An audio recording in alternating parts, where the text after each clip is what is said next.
ओम श्री परमात्मने नमः. श्री विष्णू सहस्रनाम स्तोत्र श्लोक 69 ते 73. 69वा श्लोक वाचूया. अजो महार्ह स्वाभाव्यो जितामित्र प्रमोदनः आनंदो नंदनो नंद सत्यधर्मा त्रिविक्रमः. भगवंताची अतिशय मधुर अतिशय गोड अशी नावं या सगळ्या श्लोकांच्या मध्ये आलेली आहेत. 521वं नाव आहे अज. अर्थात विष्णूपासून उत्पन्न झाल्याने परमात्म्याचं नाव अज आहे. अकार विष्णुवाचक आहे. त्यातून उत्पन्न झालेले ब्रह्मा आहेत आणि तेही परमात्मा स्वरूपच आहेत आणि म्हणून ईश्वराचं नाव अज आहे. ईश्वराला जन्म नाही, तो अनादी आहे, असा तो भगवान अज आहे. महार्ह. महार्ह म्हणजे पूजनीय, मह म्हणजे पूजा, पूजेला योग्य असल्याने भगवंत हे महार्ह आहेत. स्वाभाव्य.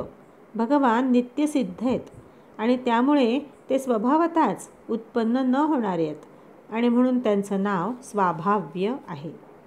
जितामित्र. ज्यांनी रागद्वेषादी आंतरिक आणि रावण कुंभकर्ण शिशुपाल इत्यादी बाह्य अमित्र म्हणजे शत्रूंना जिंकलाय असे भगवान हे जितामित्र आहेत. प्रमोदनः.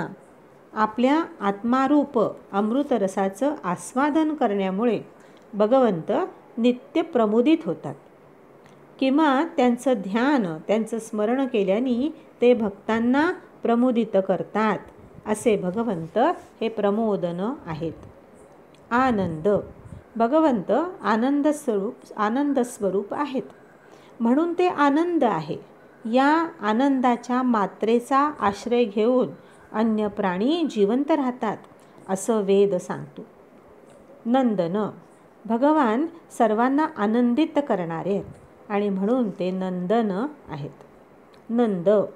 सर्व प्रकारच्या सिद्धींनी संपन्न असल्याने भगवान हे नंद आहेत.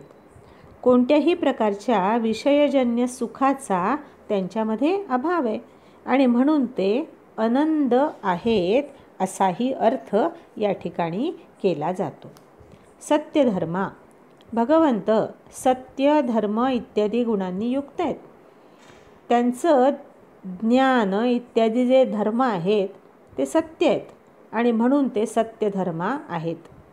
त्रिविक्रम. वामन अवतारात ज्यांचे 3 विक्रम 3 चरण तिन्ही लोकात व्याप्त आहेत असे भगवान हे त्रिविक्रम आहेत.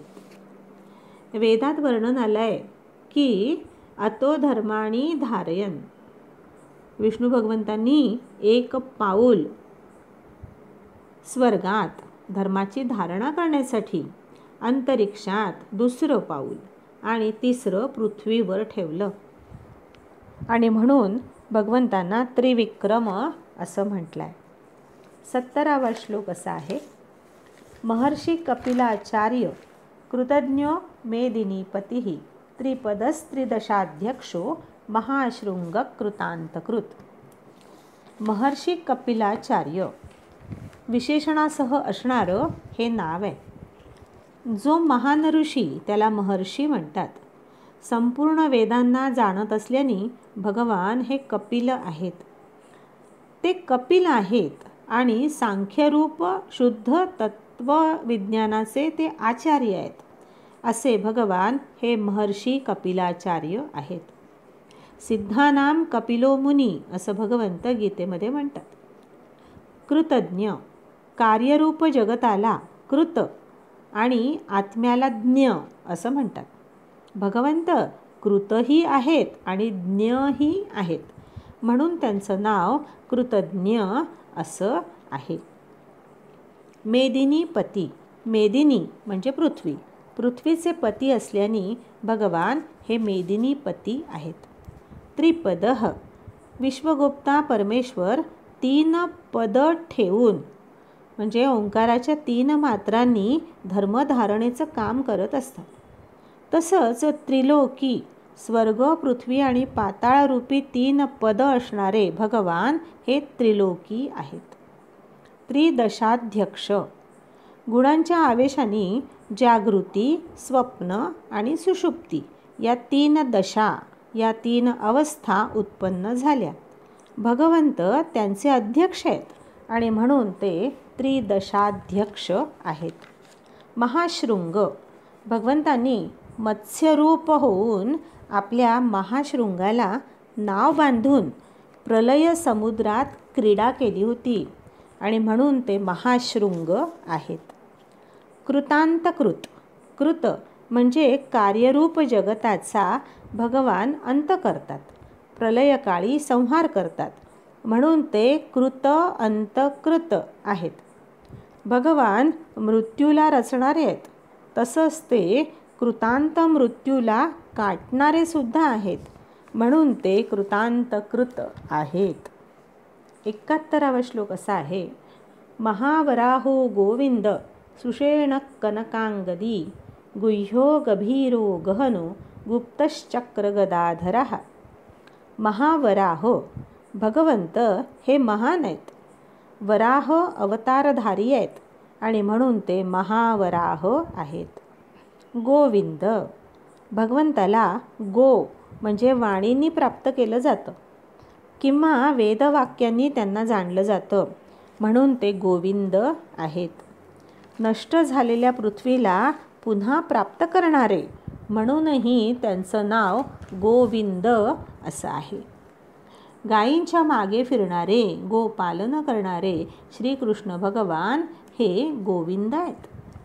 इंद्रियांचं नियंत्रण करणाऱ्या भगवंताचं गोविंद हे अत्यंत मधुर असं नाव आहे.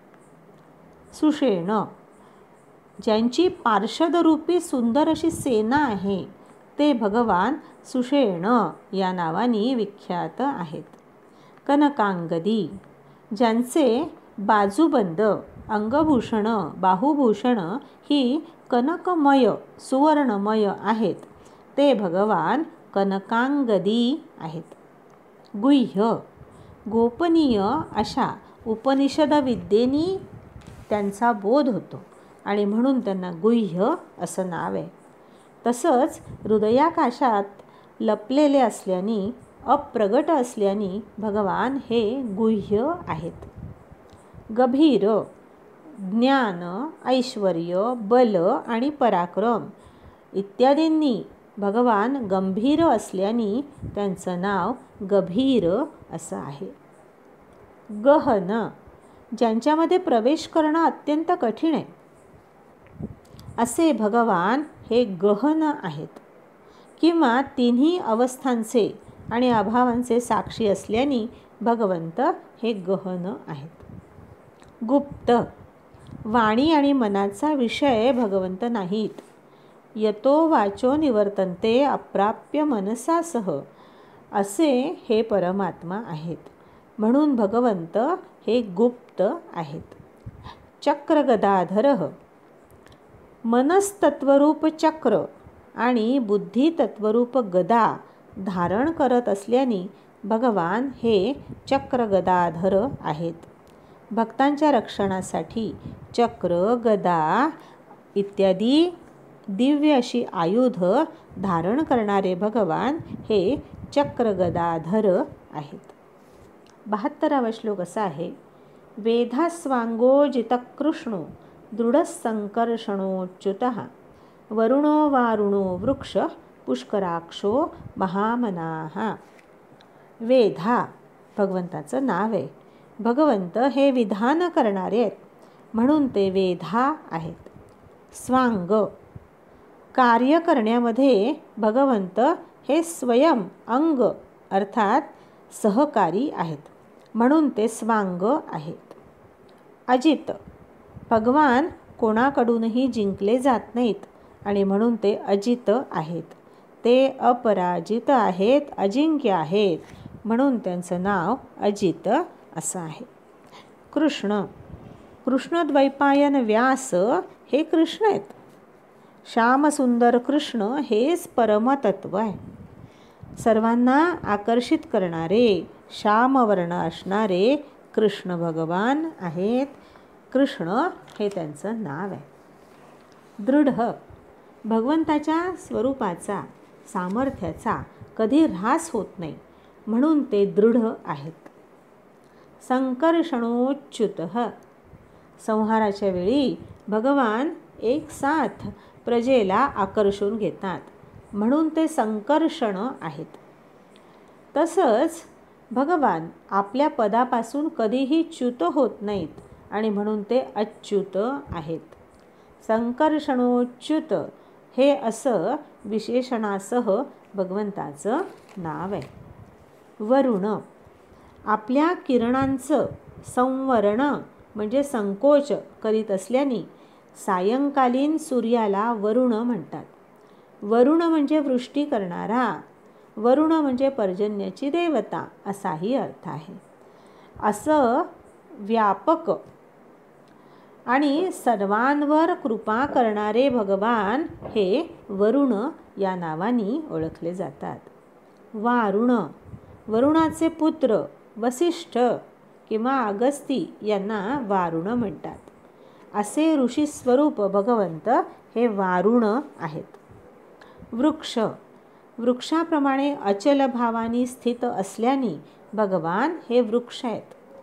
श्रुती सांगते, वृक्ष इव स्तब्धो दिवी तिष्ठत्येकः, स्वर्गात वृक्षाप्रमाणे स्तब्ध असा एक परमात्मा स्थित आहे. असे भगवंत वृक्ष आहेत. पुष्कराक्ष, ज्यांचे अक्ष अत्यंत व्यापक आहेत, असे भगवान हे पुष्कराक्ष आहेत. तसंच हृदयकमळात ज्यांचं चिंतन केलं असता जे चित स्वरूपाने प्रकाशित होतात, अशा भगवंतांना पुष्कराक्ष म्हटलं आहे. पुष्कर म्हणजे कमळ, कमळाप्रमाणे सुंदर नेत्र ज्यांचे आहेत, अशा भगवंताचं पुष्कराक्ष हे नाव आहे. महामना, सृष्टी स्थिती आणि अंत ही तिन्ही कर्म भगवान मनाने करतात, म्हणून भगवंत हे महामना आहेत. मनसैव जगत्सृष्टीं संहारं च करोति यः, असं विष्णू पुराणामध्ये भगवंतांचं वर्णन केलेलं आहे. 73वा श्लोक असा आहे. भगवान भगहा नंदी वनमाली हलायुधः आदित्यो ज्योतिरादित्य सहिष्णुर्गतिसत्तमः. भगवान संपूर्ण ऐश्वर्य, धर्म, यश, श्री, ज्ञान आणि वैराग्य यांना भग म्हटलं जातं. हे भग ज्यांच्यात आहेत ते भगवान आहेत.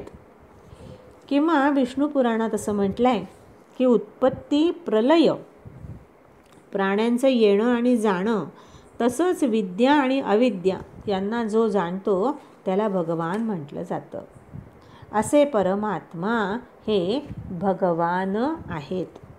भग हा संहाराच्या वेळी भगवान ऐश्वर्य इत्यादींचं हनन करतात, हरण करतात, म्हणून ते भग हा आहेत. आनंदी, सुखस्वरूप असल्याने भगवंत आनंदी आहेत. संपूर्ण संपत्तीनी संपन्न असल्याने त्यांचं नाव आनंदी असं आहे. वनमाली, भूत तन्मात्रांची बनलेली वैजयंती नावाची वनमाला धारण करणारे भगवान हे वनमाली आहेत. शंकराचार्यांनी त्यांना विमल वनमाली असं म्हटलेलं आहे स्तोत्रांमध्ये. श्रीकृष्ण भगवान यमुना तीरी वनमाला धारण करून क्रीडा करत असतात. असे जे भगवान ते वनमाली आहेत. हलायुध, हल म्हणजे नांगर, नांगर हे ज्यांचं आयुध आहे म्हणजे ज्यांचं शस्त्र आहे ते बलभद्र स्वरूप भगवान हे हलायुध आहेत. आदित्य, कश्यप आणि अदितीचे पुत्र असल्याने वामन रूपाने अदितीच्या पोटी जन्म घेतलेले भगवान हे आदित्य आहेत. ज्योतिरादित्य, सूर्यमंडलांतर्गत ज्योतीमध्ये भगवंत हे स्थित आहेत आणि म्हणून ते ज्योतिरादित्य आहेत. सहिष्णू, भगवान शीतोष्ण इत्यादी द्वंद्व सहन करणारे आहेत आणि म्हणून भगवंतांना सहिष्णू असं म्हटलं आहे. गतिसत्तम, भगवंत हीच सर्वश्रेष्ठ आणि अंतिम अशी गती आहे. भगवंत हे गती आहेत आणि उत्तम आहेत, श्रेष्ठ आहेत, म्हणून त्यांचं नाव गतिसत्तम असं आहे. आज इथे